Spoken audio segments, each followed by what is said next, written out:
పెళ్ళైనా పండగైనా వేడుక ఏదైనా పట్టుచీరల ప్రత్యేక వేదిక వారాహి సిల్క్స్.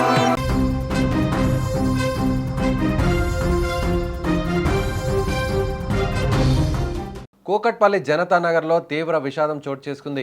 బాయ్ ఫ్రెండ్కి వీడియో కాల్ చేసి మరీ ఓ విద్యార్థిని బలవన్మరణానికి పాల్పడిన ఘటన స్థానికంగా కలకలం రేపుతుంది. ఒరిస్సా రాష్ట్రానికి చెందిన త్రిలోచన్ సాహు, నిర్మలా సాహు గత కొన్ని సంవత్సరాల క్రిందట మోసాపేట్ జనతానగర్కు వచ్చి నివాసం ఉంటున్నారు.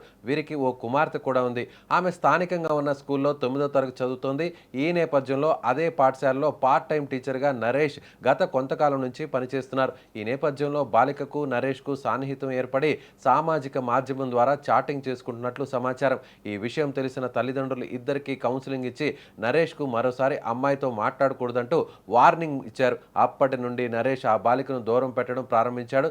దాంతో మానసికంగా కుంగిపోయిన బాలిక నాతో మాట్లాడడం లేదంటూ నరేష్కు వీడియో కాల్ చేసి బలవన్మరణానికి పాల్పడినట్లు వీడియో కాల్లో చూడాలంటూ సమాచారం ఇచ్చింది. వెంటనే నరేష్ బాలిక బంధువులకు ఫోన్ చేసి జరిగిన విషయం చెప్పాడు. సమాచారం అందుకున్న బంధువులు అమ్మాయి గదిలోకి వెళ్లి చూడగా అప్పటికే అమ్మాయి విగత జీవిగా పడింది. స్థానికులు పోలీసులకు సమాచారం ఇవ్వగా పోలీసులు సంఘటనా స్థలానికి చేరుకొని కేసు నమోదు చేసి మృతదేహాన్ని పోస్ట్ మార్టం నిమిత్తం గాంధీ హాస్పిటల్కు తరలించారు. అయితే వాట్సాప్ చాటింగ్కు సెక్యూరిటీ పాస్వర్డ్ ఉండడంతో అందులో అసలు ఏం సంభాషణలు జరిగాయనే విషయాలను విశ్లేషించడానికి పోలీసులు డిజిటల్ ఆధారాలను నిశితంగా పరిశీలిస్తున్నారు.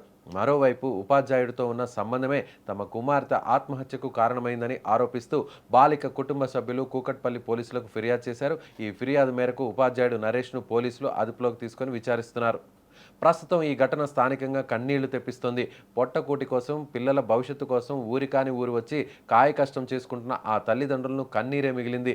ఈ ఘటన కేవలం ఒక విద్యార్థిని బలవన్మరణమే కాదు, నేటి సమాజంలో టీనేజ్ పిల్లలు దారి తప్పుతున్న తీరుకు ఒక హెచ్చరిక. 13 నుండి 18 ఏళ్ల వయసు అనేది జీవితంలో ఎంతో కీలకమైనది. ఈ వయసులో శరీరంలో, మనసులో వచ్చే మార్పుల వల్ల చాలామంది యువకులు ఆకర్షణకు గురవుతున్నారు. ఆ వయసులో కలిగే అట్రాక్షన్ను అదేదో గొప్ప ప్రేమ అనుకొని భ్రమపడుతున్నారు. చదువును, బంగారు భవిష్యత్తును పక్కన పెట్టేస్తున్నారు. కనీసం 9 నెలలు మోసి రక్తాన్ని పాలుగా మార్చి పెంచిన తల్లిదండ్రుల గురించి కానీ, వారి ఆశల గురించి కానీ ఒక్క క్షణం కూడా ఆలోచించడం లేదు.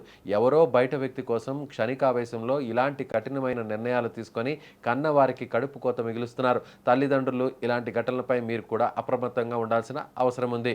మీ పిల్లలు మొబైల్ ఫోన్లలో ఏం చేస్తున్నారు, ఎవరితో మాట్లాడుతున్నారు, వారి ప్రవర్తనలో ఏవైనా మార్పులు గమనిస్తున్నారా అనేది ఖచ్చితంగా చూడాల్సిన బాధ్యత మీదే. అలాగే విద్యార్థులారా, ఆకర్షణలు తాత్కాలికం, జీవితం శాశ్వతం.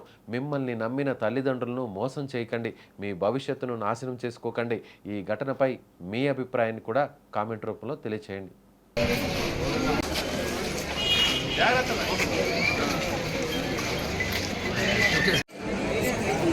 ఐడి